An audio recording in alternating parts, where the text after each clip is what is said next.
Right, folks, quick public service announcement for those of you watching this video when it first comes out. The home shirts that we put on sale to celebrate our only promotion into the Premier League, hopefully. Those shirts, they go off sale Sunday at midnight. You've only got a few days left to buy them. You've got the home shirt, the away shirt, the third choice shirt. They're all £30 each, so ship anywhere in the world. The link to buy them is down in the description, and they go off sale at midnight on Sunday, the 2nd of June. You may never be able to buy them again after that date. So if you want one, now's the time to guarantee you can definitely get one.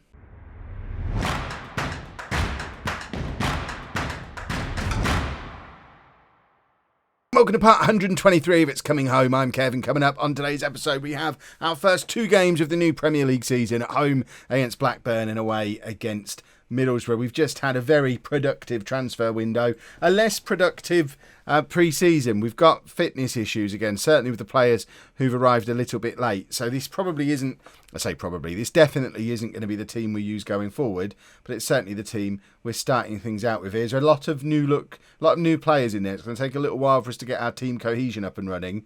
So don't judge too much based on this performance. I'm not full of confidence, but I guess we shall see. Lerick Fernandez playing because we've got issues in midfield at the moment. We did just spend £14 million on a midfielder, but he's nowhere to be seen. Where is he? Suspended.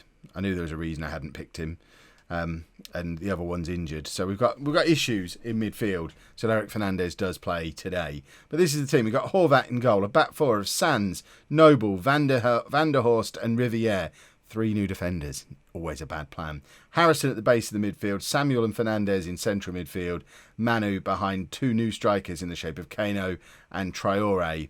All of our new strikers all want to play as an advanced forward, which is a bit of a problem. So we've got to work out who our goal scorer is, focus on them, and then find them a partner. It's going to be a process figuring out what my best team is here, especially up front where we've got 4 or 5 good options, and they're all, star rating wise, are all the same. So it's names out of a hat at the moment. Right, assertively we owe Blackburn. Let's go beat them. I want a first day win, and I'm going to feel a lot better about spending £80 million. I mean, putting it in context, I don't remember the first transfer window in non-league to legend I spent that kind of money. I don't think we did at Fulham. I don't think we did at Hamburg. I think it was probably like 3 seasons into Sevilla. The money in the Premier League is very generous. We may well have done it at Fulham and just forgotten about it by the time we moved on to Hamburg because we were so skint there. But it is nice to have money to spend in the Premier League. But I think that'll be our last crazy transfer window for a while, because I think we were just kind of given half of the money that we probably should have got the season before when they weren't sure if we were going to stay up, and we'll be on more reasonable transfer budgets from next season onwards. So if I estimate probably in the region of 20 or 30 million pounds a season, which should be fine if these young players we've brought in now have start to achieve the potential as I hope they will. We should only need to top up with 20 or 30 million pounds of a player every summer. As these guys continue to get better, we sell a few of them on for big profits, and we should be able to put together, I'd like to think, I'm aiming for Champions League in 5 years. I don't know if it's realistic or not. I don't think we did it that quickly with Nuneaton, but what year is it now? 2032. I want to qualify for the Champions. Yeah, I'm not talking about winning it. Qualify for the Champions League by 2037, I think will be a massive achievement. So that's what we're aiming for. It's going to be a slow build. I've said on series like this before that often getting to the Premier League is just the first half of the series. If it starts in non-league and ends with winning the Champions League, getting to the Premier League is probably the first half. We're about halfway through. And then the second half is turning a newly promoted Premier League team into the best team in the world. And that takes just as long as getting from non-league up to the Premier League. And we started even deeper than that. So who knows? I have no concept of how long this series is going to be. But I would suggest if it hit episode 250, I would not be at all surprised. If it ended the week before FM20 came out, I wouldn't be at all surprised. So I know we're potentially getting to the point where we have fewer videos on the channel, but we'll certainly be having It's Coming Home. We'll be running for a long time yet. Manu from range. That was close. That was very close. We've played very well in this first half, but we've not managed to get a breakthrough. And I guess that's only to be expected. We've got a new look defence, Lerick Fernandez in midfield, and a new look strike partnership. It's going to take a little while for them to get used to each other, but we have played well. What we don't want to do is get into the trap that we found ourselves in every now and again last season, where we were playing well and just weren't scoring goals. Poor old Ollie Steer played all last year, really struggling, got into some form at the end of the season, and has now seen 3 new strikers arrive at the club. So he doesn't know whether he's coming or going. He thought he'd finally got himself sorted out. Oh, what's going on there? Sands has just fallen over. I've never seen a player just fall over as part of a move. He kind of tripped and tried to get himself back up again. We've gone over to the little telly. It's been disallowed. I don't know what was wrong with it. Does it even say what it's disallowed for? No. Presumably, oh, there you go, offside. Not going to argue, but it would have been nice to see a replay just to see what happened to our left back. Right, Kano's in behind here. Can he get the crossover? He can, but it doesn't find a green shirt, and we don't have anyone rushing in from midfield, which is possibly something we need to work on. I've kind of focused on having quite a conservative midfield for the last couple of seasons with everyone on support instructions. It might be time to pick one of them to go on an attacking instruction, whether it be the one who's in behind the strikers or maybe one of the 2 slightly deeper players, just to try and get somebody a little bit further forward. But with our fullbacks both on attacking instructions, that's why we've kept the whole midfield on support, because we don't want too many players bombing forward, and our fullbacks definitely do. But maybe with the arrival of Sands as a centre-back playing at left-back, perhaps we don't need him to be playing as a wing-back. Perhaps we could even have the midfielder on his side doing more of the attacking and he stays a little bit deeper. We'll figure it out as we go. It's going to take a little while to work out what our best team is with these new players, and that could be problematic. We're 1-0 down on the first day of the season. We've already said that we said at the end of the last episode that we've got a relatively nice looking start to the season, and then it gets hard for a bit. And the problem we've got, if we spend those first half dozen games where we're against the easier teams struggling because I can't figure out what my team is and we're working out the tactics with the new players, so if we don't win many of them and then we go into the harder games and lose them too, we could potentially find ourselves 10 or 12 games into the season, no wins on the board and rock bottom, which would be a disaster. So hopefully it won't come to that. Traore's already injured. He's got a foot injury. I hope that's not another bad injury to a shiny new striker on the first day of the season like we had last season with King, who's actually gone out on loan to League One. His cruciate ligament injury ruined him. Right, we're going to take off Manu and bring on new attacking midfielder Taylor, who wants to be a shadow striker. So there you go. We'll try having a shadow striker in there. See what kind of difference that makes. We're also going to show some passion. We want to get forward a little bit more. We want a goal. I'll settle for a draw in this game. I'm not greedy. I'll take a draw. I think I'm going to bring Ollie Steer on. Right, Ollie Steer. Slot in behind him. And now we're going to demand more as well. Come on. Demand more. I almost accidentally praised them for being 1-0 down. I don't think we're going to get anything out of this game. We need to try and get something out of an away game at newly promoted Middlesbrough. Adrio's in and he's scored. Is it onside? Are we... Is it counting? I think it is counting. Huzzah! And it's a first assist for my new centre-back playing as wing-back. Caesar Sands. It's not Caesar. Oh, it is Caesar Sands. Double Caesar. Caesar Sands to Caesar Adrio. And it's home 1, Blackburn 1. And we have managed to grab a goal and salvage something from this first day of the season. We could even grab a winner yet. There's still time left. There isn't now. And Blackburn have got a corner. And fingers crossed they don't score it. Horvat holds on to it. And a draw on the first day I can live with. It's an improvement on last year. We said we lost to Blackburn on the first day last year. Today we draw with them. So we've got 1 point better than this time last year, which is fine. I'm going to moan at them about it. And then we're hopefully going to go and beat Middlesbrough at their place. Unbeaten start to the season incoming. Right, big pile of changes for this game. Mostly forced on us by injuries. Lerick Fernandez has now picked up an injury as well.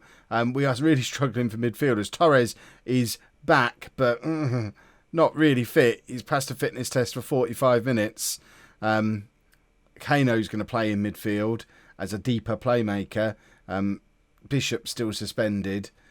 Taylor going to play in behind Steer and Adrio as a different strike partnership for us. Why not just play Samuel? Oh, that's right. My theory was Samuel comes on for Torres at half-time. Always thinking.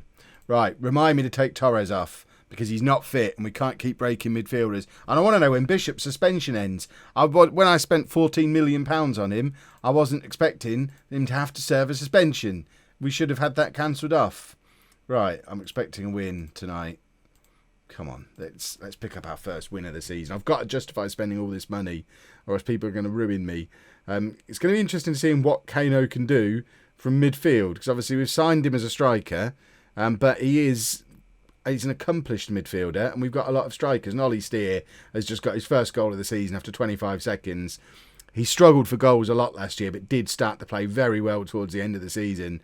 He's seen a lot of new strikers come in, and I think he's just decided that, actually, you know what? I'm the main striker here. You just need to find a partner for me, because I've just got my first goal of the year after 24 seconds. And that is excellent stuff, and puts us up into a Champions League spot. Forget the 5-year plan. End the league now. We're in the Champions League. We're above Manchester United and Chelsea. That's how good we are. We're superb. Sands taking the throw. Steer nods it back to him. Sands with the cross. Adrio's there. Ends up with Steer. Steer with the cross. Can't find a multicoloured shirt. And Torres chasing back. Don't run too hard. You're injured, remember. Van der Horst just collects. Van der Horst has been off playing at the Euros in the summer, by the way, for Holland. So I know he's got 2 relegations in a row, but he's a proper, established, good international player. As is Noble, who's been off playing international football for the USA. Sands, I forget what nationality he is. Sands is Spanish, which is why he hasn't played any football for them yet. Adrio with the free kick from miles out, and it's a lovely goal from Adrio. He's the one who's here on loan, but we have a future fee of just £750,000 for him. If he carries on scoring goals at the rate he has so far, we'll be cashing that in at Christmas. Forget waiting until the end of the year. We want to get in quick, because that's 2 goals in 2 games for him, and 2 very different goals, a header and a stunning free kick. He advertises himself as a complete forward, and it appears he might well be one, because he's done 2 such different types of goal. I am very pleased with that performance. Keep it going. Poor old Middlesbrough. They lost their wonder kid, their English wonder kid striker on deadline day. Yes, they got £24 million for him, but presumably didn't have time to sign a replacement because it was left so late. They're probably furious with us for cancelling the deal that we had arranged in June for the same price, because that would have given them lots of time to reinvest. We now have a penalty. Who's our number 14? Torres. Torres shouldn't be on the pitch. Why is he still on the pitch? Good job we won that penalty. I can't afford to injure him. He got a goal, and we're going to get him off immediately and get Samuel on. You were supposed to tell me to take him off at half-time. First goal of the season for Torres. Oh, I hope that hasn't broken him. There you go. That's my justification. We brought him on just because we knew we were getting a penalty. He's got his goal. Now he can come off. Samuel can come on, and we'll just pretend that we didn't break Torres even further than he's already broken. Yikes! What a mistake. Right, Kano isn't really a midfielder, it seems. That's what we're learning about Kano today. I'm not sure how I feel about Taylor as a shadow striker either. The entire midfield isn't exactly playing well. I'm going to take off Taylor and bring on Manu, who can just drop back into that position. And I'm tempted. I want to get Kano off, but there's no one to bring on for him. I wonder if we bring on another centre-back. We're 3-0 up. We've got a lot of centre-backs. Let's just bring another one on. Go to a flat-back 5. A weird lopsided midfield like that. You can now be our playmaker, Manu. And there you go. We'll do that for the last 20 minutes. I don't know. Praise them. Surely with 4 centre-backs on the pitch, we shouldn't mess up from here. I'd like to think that we've got a flat-back 5 and a holding midfield player against their 1 striker and 1 attacking midfielder. I think that's us just shutting this game down. We've got Manu with possession in the middle there. Noble, why is Noble taking the throw-ins? Noble's a centre-back. I need to sort out my set-piece instructions, I think. Harrison out to Sands. Sands plays Adrio in. So I thought we were going to get another Sands to Adrio assist and goal combo for the 2nd game in a row. But Adrio... Or Adrio? I'm recording this 2 weeks in advance nearly. Even if you're correcting me, I ain't getting it right for the next episode. It's the 20th of May as I'm recording this, to give you some context. So, yeah. Don't know how you say his name. No idea. In fact, I'm recording this episode before you've seen the first game of last season, I hate being this far ahead. I'm never going on holiday again. It's rubbish. I'm so confused. I need people to tell me how I'm getting on. I might be doing terribly and I've had no feedback. Oh, I should have just released all the videos 2 weeks ago and then none. If only the YouTube algorithm would let me do that, just release them when I made them. But apparently it can't. So that was a good win. We have got an unbeaten start to the season. 4 points from our first 2 games is good regardless of who we were playing. And then we go into a game against Bournemouth. Knowing that, I mean, we could put a run of games together here. I already talked you through the worst case scenario, but we could potentially have a lovely start to the season here. And Cesar Sands is already looking like a decent signing, playing out of position, but he's been absolutely outstanding out there. So I think we've got a player on our hands in the shape of Cesar Sands. He's surely going to get a hissy fit on at some point, having to play at left back. But we'll cross that bridge when we come to it. Right, we will be back on Saturday morning, 11 o'clock Saturday morning. And we will be somewhere down here. Fulham, Burnley, Brighton, West Ham. 2 from those 4 probably. We'll get, 4 or 5 games done. Then play 2 from those 4. And hopefully be mid-table. Mid-table would be perfect. Remember, shirts. Got to buy them before Sunday if you want one. If not, you might never get the opportunity. But other than that, if you have enjoyed today's episode, please make sure you leave a nice big thumbs up on there for me. Subscribe to the channel for daily Football Manager videos. And thank you very much for watching.